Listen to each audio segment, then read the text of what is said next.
লজ্জা পাওয়া উচিত। লজ্জা পাওয়া উচিত, হ্যাঁ লজ্জা পাওয়া উচিত, সত্যিই উচিত। কিন্তু গরিব হবার জন্য না, ফেল করার জন্য না, 10 বার চেষ্টা করে হেরে যাওয়ার জন্য না।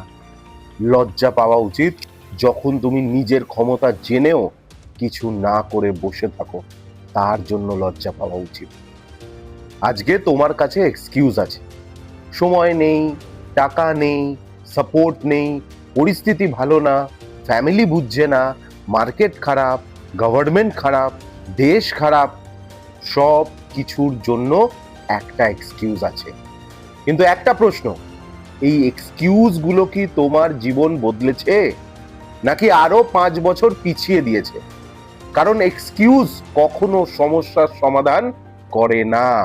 এক্সকিউজ শুধু আমাদের কমফর্ট জোনে বাঁচিয়ে রাখে। সবচেয়ে সহজ কাজ কি জানো? দোষ দেওয়া। হ্যাঁ, অন্যের ঘাড়ে দোষ দেওয়া। বসের দোষ, ফ্যামিলির দোষ, বন্ধুদের দোষ, সরকারের দোষ, মার্কেটের দোষ, ভাগ্যের দোষ, এমনকি অনেকে ভগবানেরও দোষ দেয়, বলে ভগবান আমার সাথে এটা কেন করলে?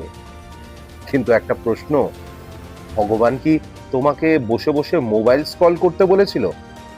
ভগবান কি তোমাকে সব কাজ ফেলে রাখতে বলেছিল, দেরি করতে বলেছিল? ভগবান কি তোমাকে অ্যাকশন না নিতে বলেছিল? না। অনেক সময় আমরা নিজের ভুলের দায়িত্ব অন্যের ঘাড়ে চাপিয়ে দিই। জীবনের সবচেয়ে কঠিন সত্য হলো, কেউ তোমার জন্য আসবে না। ইয়েস, আসবে না। কেউ এসে তোমার ড্রিম বিল্ড করবে না, কেউ এসে তোমার বিজনেস দাঁড় করাবে না, কেউ এসে তোমার বডি ট্রান্সফর্ম করবে না, কেউ এসে তোমার ফিউচার লিখে দেবে না। তুমি যদি না করো, কেউ করবে না। এবং এই শক্তিটা অ্যাকসেপ্ট করার মুহূর্ত থেকেই একজন মানুষ বদলাতে শুরু করে। লজ্জা পাওয়া উচিত যখন তুমি প্রতিদিন 3 ঘন্টা ফোন স্ক্রল করে যাও, কিন্তু বলো ওই কাজের জন্য তো আমার সময় নেই, আমি সময়ই পাই না। লজ্জা পাওয়া উচিত যখন তুমি লাখ লাখ টাকার স্বপ্ন দেখো কিন্তু কাজ করো 1000 টাকারও না। লজ্জা পাওয়া উচিত যখন তুমি নিজের পোটেনশিয়াল জানো তবুও কমফর্ট জোনে থাকার সিদ্ধান্ত নাও। ফেল করলে লজ্জা নেই, চেষ্টা করলে লজ্জা নেই, বারবার পড়ে গেলেও লজ্জা নেই। লজ্জা হলো চেষ্টা না করে এক্সকিউজ বানানো। আজ থেকে একটা কাজ করো, কাউকে ব্লেম করবে না, ব্লেম করা বন্ধ করো। ভাগ্যকে ব্লেম করবে না, পরিস্থিতিকে ব্লেম করবে না। আয়নার সামনে দাঁড়াও আর বলো আমার জীবনের দায়িত্ব আমার। সেদিন থেকে গেম চেঞ্জ হবে।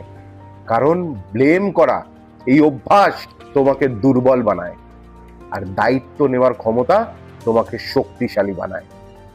মনে রেখো, ঈশ্বর তোমাকে পাখা দেয়নি, কিন্তু ওড়ার ক্ষমতা ঠিক দিয়েছে। তিনি তোমাকে সাফল্য দেয়নি, কিন্তু সাফল্য অর্জনের ক্ষমতাটা দিয়ে পাঠিয়েছে। তিনি তোমার জন্য রাস্তা বানিয়ে দেয়নি, কিন্তু ভগবান তোমাকে হাঁটার শক্তি দিয়েছে।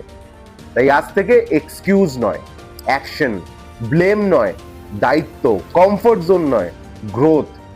কারণ একদিন আসবে, একদিন আসবে, সেদিন অ্যাটলিস্ট আয়নার সামনে দাঁড়াবে আর তখন যেন বলতে পারো আমি হয়তো হেরেছি, কিন্তু কোনোদিন এক্সকিউজ, অজুহাত, বাহানা দিইনি।